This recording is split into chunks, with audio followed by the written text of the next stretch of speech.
We live in a society where we're told, like, if you're in a certain relationship or if you're doing a certain thing, you owe someone something, but you never owe anyone anything.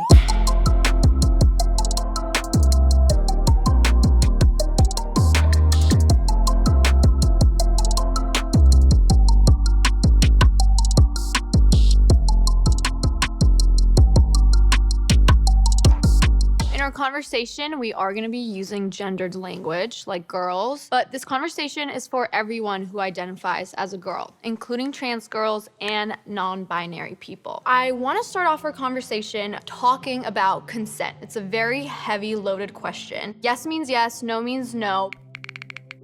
How would you guys define consent? And I don't mean just in the context of like hooking up with someone and like intimacy, but in every aspect of life where you need to make a decision that has to do with your body. I think the most important thing with consent is that it is required. Our society considers the concept of consent as a heavy and loaded topic, but really it's quite simple. It's about respecting yourself, your body, and others' bodies and their agencies. It's really the person's right to have total control over what their body does and their interactions with other people. And it's important to always have consent.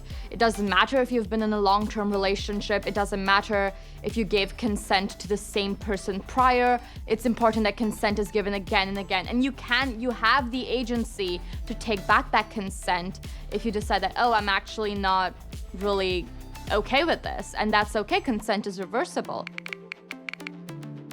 What are your guys' opinions about sending nudes? I think that's a great question, and it's something me and my peers face a lot in today's culture, especially hookup culture. If you're not feeling comfortable, if you're not feeling empowered to send someone nudes, don't. Even if you're in a relationship with them, you do not owe them anything. It's always important to remember what repercussions might occur with such images being out there in the world. And so if you're not feeling comfortable sending those, straight away say it. No, I don't really feel like sending that. I'm not comfortable. Lay that boundary. Don't let them take away your right to consent. If someone has your picture on their phone, you lose control. You have no control on where that picture goes. What do you do if you find yourself in a situation where you, at the time, trusted this person? You trusted them enough to send these pictures to them, and then 6 months later, that trust is completely gone. They still have access to those photos, and one day you wake up and they're all over the internet. That is something that is a possibility, and if someone watching this has been through that, I am so sorry. It is not your fault. It is not your fault that those nudes got leaked, and I'm sorry that you had to go through that. And the other thing is, if you're under 18, there could be legal problems. Just be aware of that when it comes to child protection and everything else. Especially if you're a minor, you can take legal action, because that's spreading child pornography. My perspective as a pediatrician is always about prevention, because you need to understand the possible repercussions.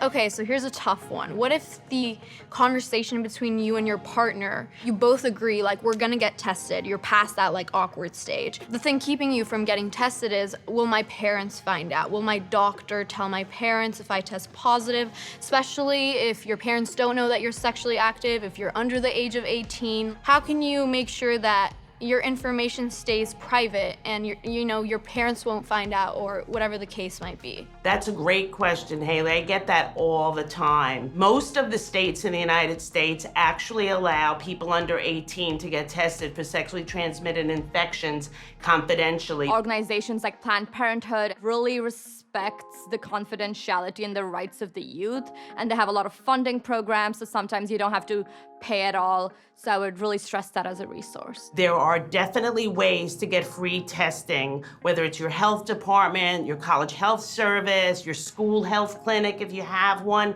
and even some hospitals, such as mine, have systems for people under 18 to get confidential testing without bills going to their parent. What about consent when it goes into protection? Maybe you're shy to bring up the question of, can you please use a condom? Are you gonna use a condom? How do you make that question something that's more comfortable to ask to your partner? They need to have this frank talk. When it comes to prevention of sexually transmitted infections, it's about keeping each other healthy And if you care about someone, you want them to be healthy. I completely agree. And also talking about boundaries and saying, hey, this is a boundary for me. I want you to use a condom, and I would just really like it if you respect this boundary of mine is also a good way to approach it. Just the main thing to know is that you are important and that your needs are important, and you need to stick up for your own needs, your own thoughts, and what you think is right. You owe yourself to take care of yourself and prioritize your own health and well-being. And I think remembering the importance of consent allows you to be your own champion. Thank you guys so much for being a part of this conversation. We covered a lot, but if you have any more questions, feel free to talk to your healthcare provider or a trusted adult.